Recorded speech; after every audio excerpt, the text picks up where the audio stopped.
So I was sitting there thinking about how to open this talk, and I was thinking, well, we could go, there is one power.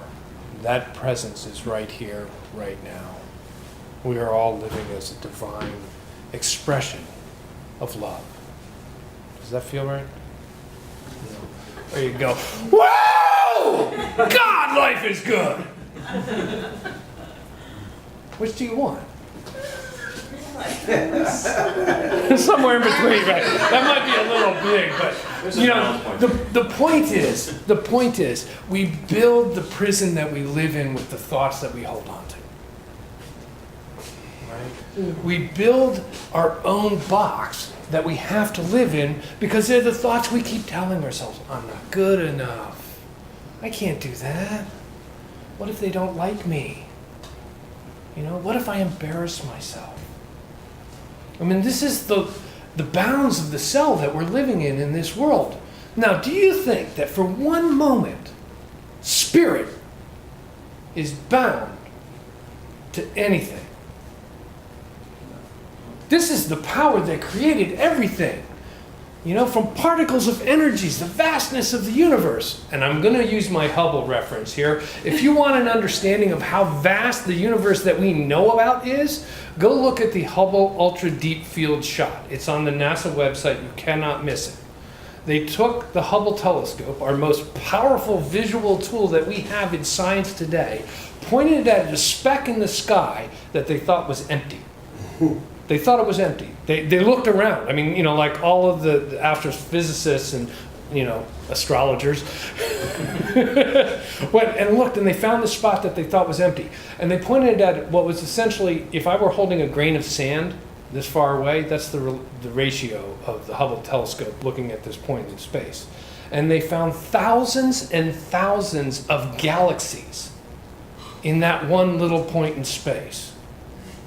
Now think about that in a continuous 360-degree sphere from the point of the Hubble telescope.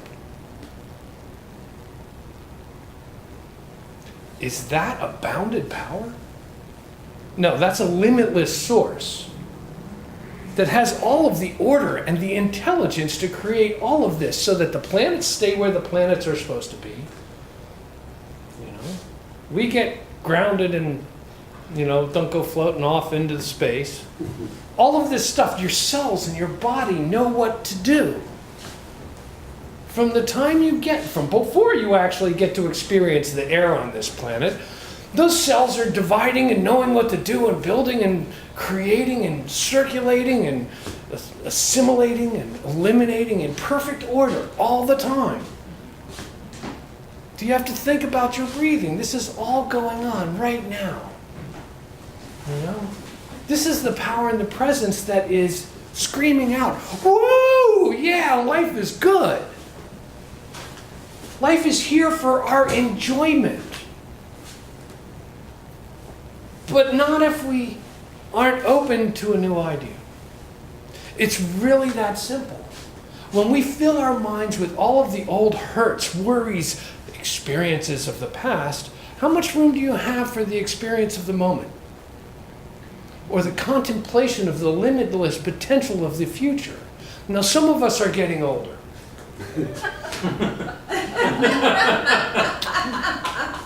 Growing up is optional.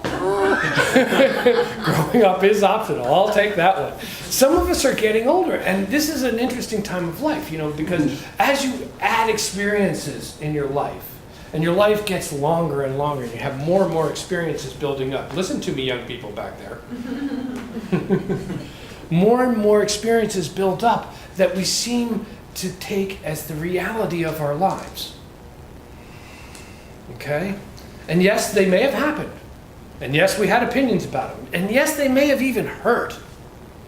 We may have lost. We may have grieved. This doesn't have to be limited to old people, but, you know, I use it because I'm on that side of the 55 number now, you know. I can actually look at senior living. 55 and better. Yes. But the time to change your thinking is only the time that we have right now. So you can hold on, cling to those ideas that have limited your life and your perception of what is available to you, right? In this vastness of a universe that is creating and recreating in every single moment, everything new and different. Because life is dynamic. Life is always dynamic. The only thing that makes it seem as if it's not dynamic is our memory. Because we are always evolving to a greater level of understanding, whatever that understanding is. From the moment you walked in this morning, you are not the same person who walked in here this morning.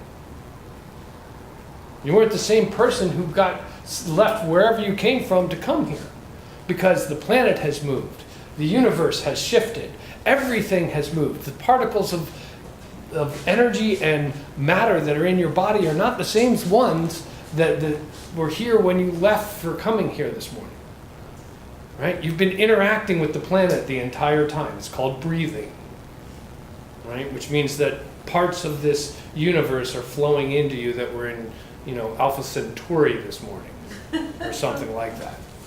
I'm not that much of a scientist to know that for certain. But what I do know that is when we hold on to old ideas in whatever form, whether they are fear or prejudice, hatred, lack, limitation, whatever those bounding boxes are, that's what's creating the prison that we're living in that holds us back from actually feeling that joy of life. Everybody want some joy in their life? Yes. That sounded like it. Did you ask a question? Yes. I know. It's just like, yes! Come on! You want some joy in your life? Yes! You gotta make a little noise, guys. Life is about making some noise. There are times to be quiet. Yes, for certain. There are times to be quiet. But if we don't occasionally come out and express our absolute joy of living, how will we know that we're alive? Right on. You bet. So if we sit there and go, there's one power and presence, one life infinite, that is flowing through everything, and it has the power to do everything except what I want.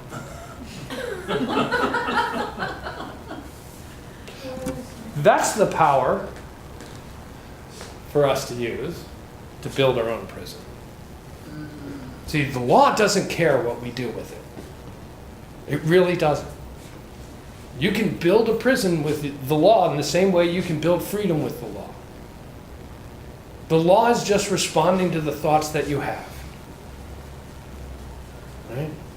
That's what we're drawing to our own experience, the tendency of our thinking. I say this all the time. This is nothing new for us. This is nothing new. But if I tend to think about lack, limitation, worry, and it's them, what do I experience? Lack, limitation, worry, and they did it to us. You can apply that to whichever class of people you happen to be pointing at with your prejudice about what they're doing.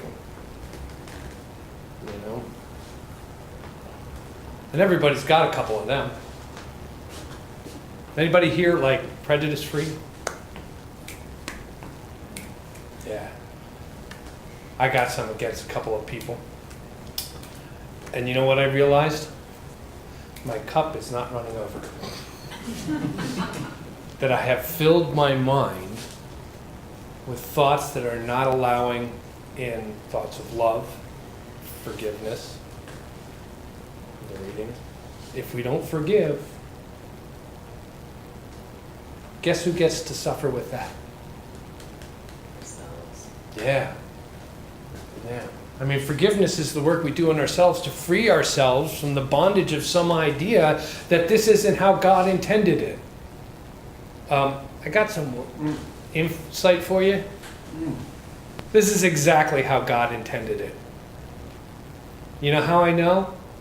Because each one of us is a divine embodiment of intelligence, divine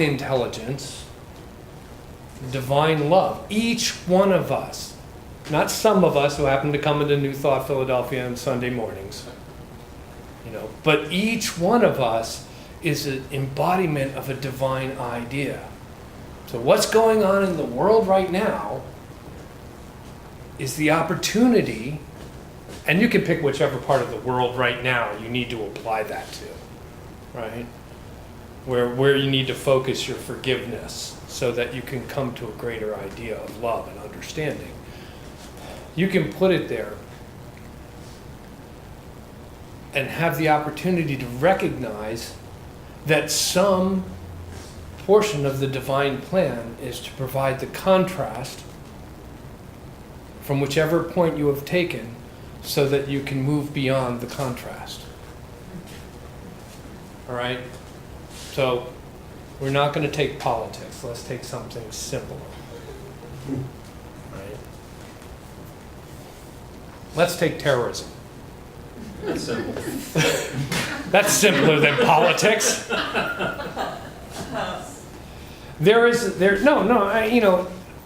We live in the world.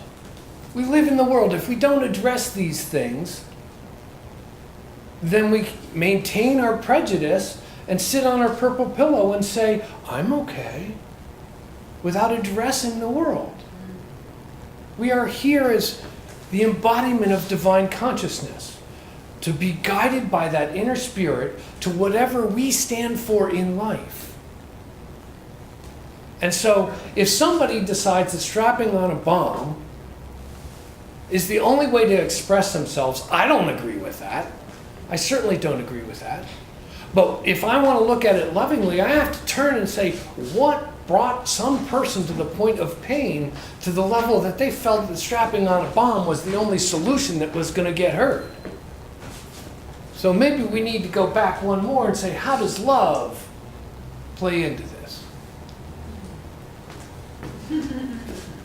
I'm so happy. How do we move beyond the judgment, the fear, the prejudice, and the anger that happens when something like that happens, and we see that on the news and we go, oh my God, the world's going to hell in a handbasket? How do we deal with that? How do we move into moving beyond that? Right? Well, okay, so I learned in my life that there's one thing that always happens. That when I spot something and it makes me angry, or terrified, or despairing, or whatever, it's because I could do that. You know, I can understand it. And if you don't believe that's true, pick whoever your favorite target is and see how angry you get about what they just did. Right? So we are not living in love when we do that, but we do that. When we move to love, what the idea is, so let's pour out some of those old ideas. You know, the old ideas that they are separate from us. That there is lack and limitation in this world. There's not enough to go around. Let's throw out some of those old ideas that say, I'm better than them because, and add whatever you want after that. Pour in a couple of new ideas. We are all one. There is enough. Life is good. Life is good. Here's the difficult one.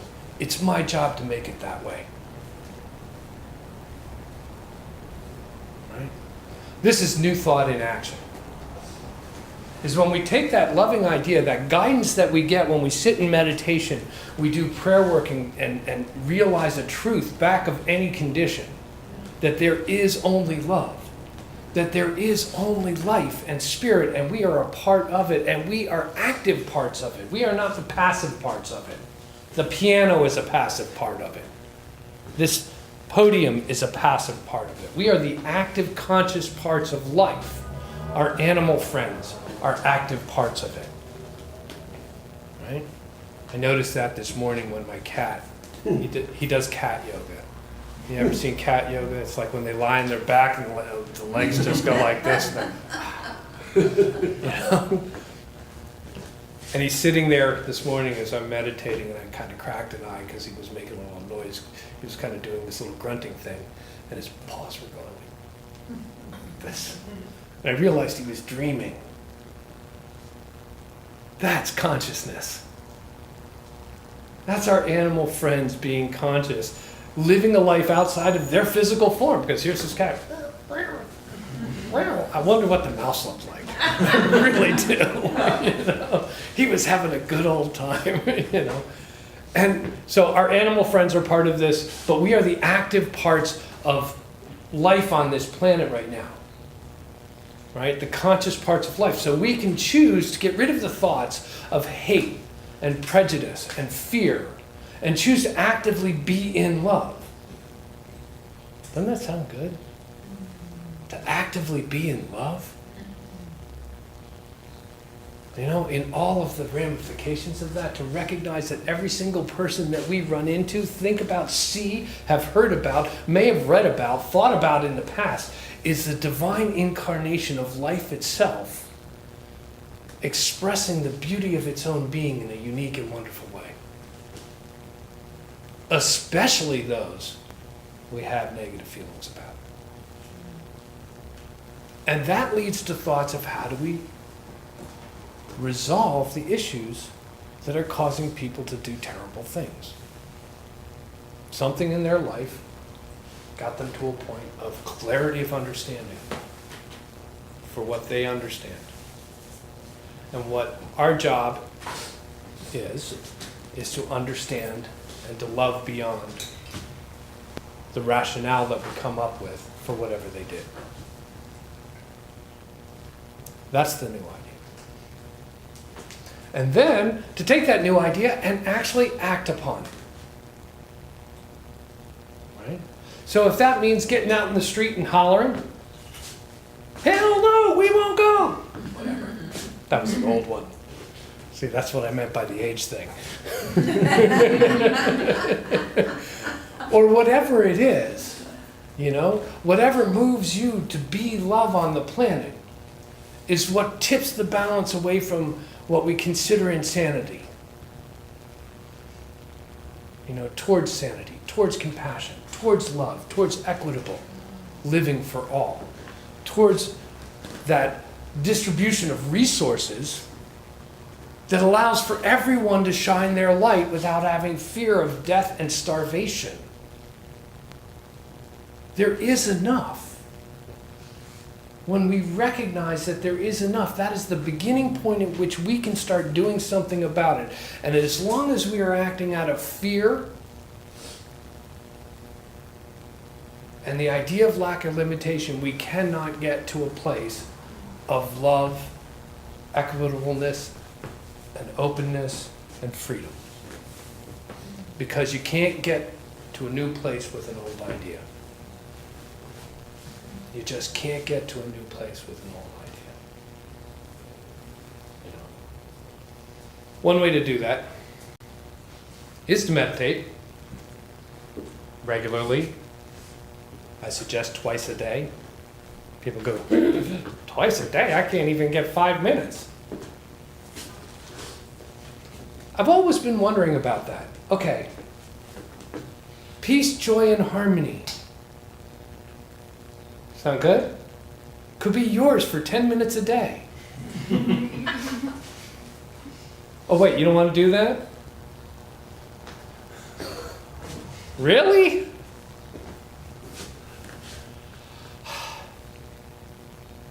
I've had fun ranting today. This is what happens when I go on vacation. I go on vacation, I get my cup filled up, and I see some beautiful things, and I recognize that I have been living in a cage of fear and prejudice and worry, and I have forgotten. Because it's very easy to forget